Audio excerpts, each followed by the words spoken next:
नमस्कार दोस्तों, the real ghost stories के छठे एपिसोड रात के दरिंदे में आपका स्वागत है। हम ज्यादातर हॉन्टेड प्लेसेस और पैरानॉर्मल एक्टिविटीज के बारे में बात करते हैं और इन सभी चीजों के बारे में ज्यादा से ज्यादा जानना चाहते हैं।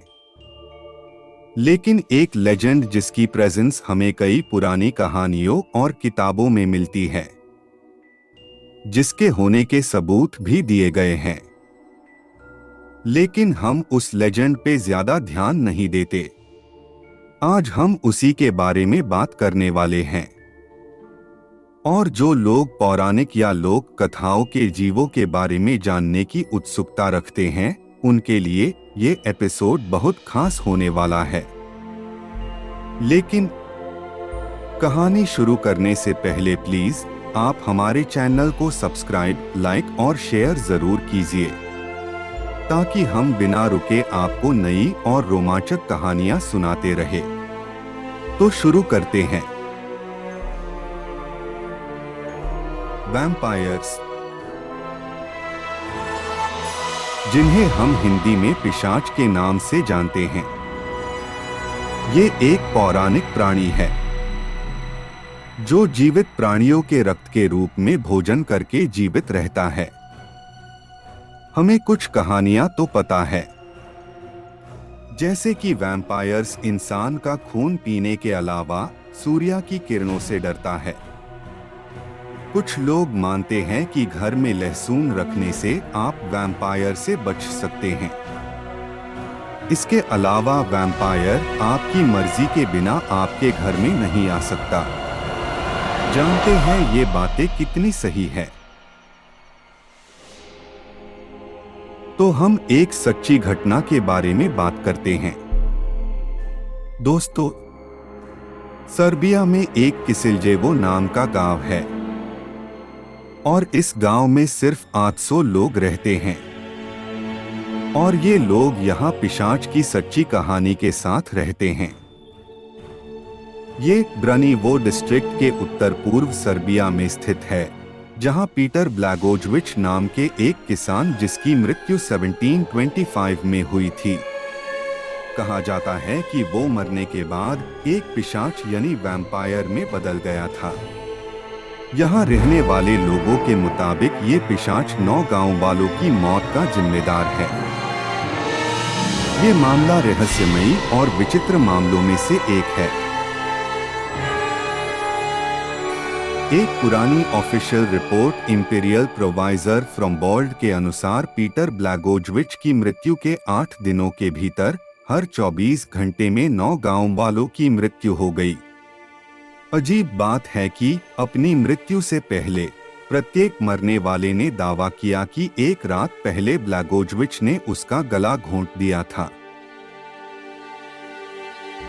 इतना ही नहीं, ब्लैगोजेविच की पत्नी ने लोगों को ये भी बताया कि वे उनकी मृत्यु के बाद उनसे मिलने आए थे और उसने अपने जूते मांगे थे। बाद में सुरक्षा कारणों से उनकी पत्नी गांव छोड़कर दूसरे स्थान पर बस गई। लोक कथाओं के अनुसार एक बार अपने मरने के बाद ब्लैगोजेविच अपने घर के बाहर आया और अपने बेटे से खाना मांगा। उसका बेटा बहुत डर गया और वो चिल्लाया, तो उसने अपने बेटे को बड़ी ही बेरहमी से उसकी गर्दन काटकर और उसका खून पीकर मार डाला।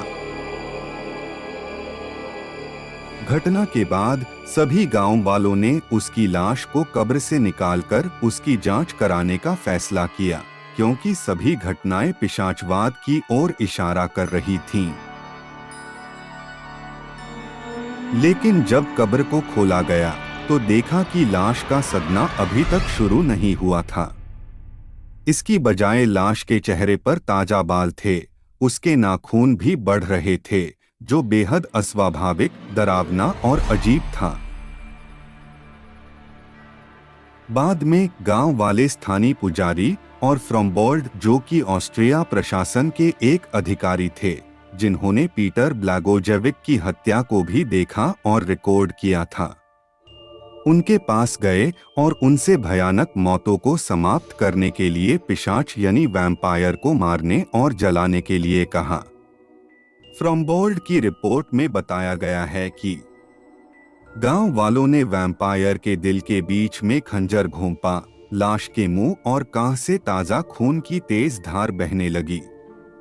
उसके बाद गांव में कोई अप्राकृतिक मौत की सूचना नहीं मिली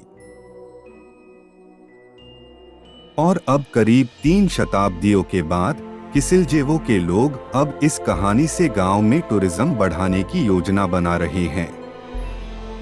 दुनिया भर से अधिक टूरिस्ट्स को आकर्षित करने के लिए सर्बिया एक ऐसा क्षेत्र है जहां अंधविश्वास और पिशाच की कहानियां पहले से ही उनके इतिहास में हैं।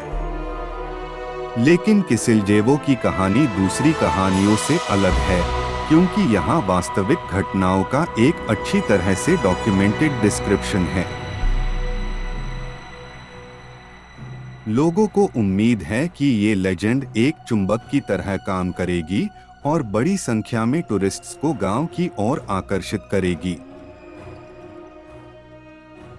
तो कैसी लगी हमारी आज की कहानी? अगले एपिसोड में हम आपको दम पिशाच के बारे में बताएंगे। आपकी राय हमें कमेंट करके जरूर बताइए। वीडियो देखने के लिए धन्यवाद।